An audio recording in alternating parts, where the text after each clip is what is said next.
Alright, so this week the chapters that we had to go over were 9 and 10.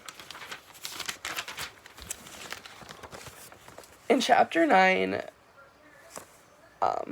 it talked about the contract law with which legally is enforceable exchange of promises or an exchange of a promise for an act.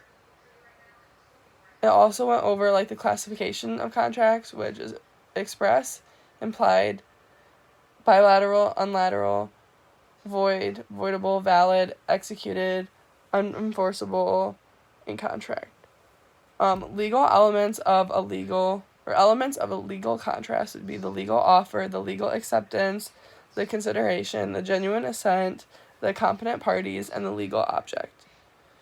Consideration is the bargained for exchange of promises in which a legal detriment is suffered by the promises.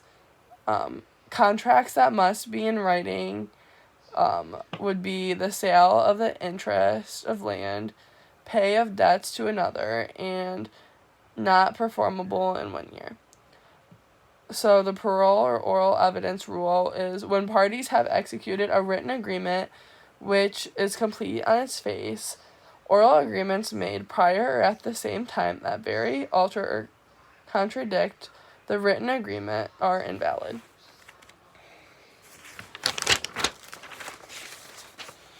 Types of third-party beneficiary contracts would be the intended beneficiary contract, the incidental beneficiary contract, the done beneficiary contracts, and the creditor beneficiary contracts. The assignment of creditor rights would be, so I'm just going to show you. This is like the little diagram for the assignment of contract rights. There's the A, B, and then C, and that's how it goes. So then in chapter 10, it talked about the methods of discharging a contract, which is to discharge by performance, by material breach of contract, by discharge by conditions, precedents, and substance, discharge by impossibility of performance, discharge by commercial impracticability, and contracts with government and the Sovereign Acts doctrine. And also, this chapter talked about remedies for a breach of contract, which would be the avoidance or cancellation of contract, the right to remedy or cure,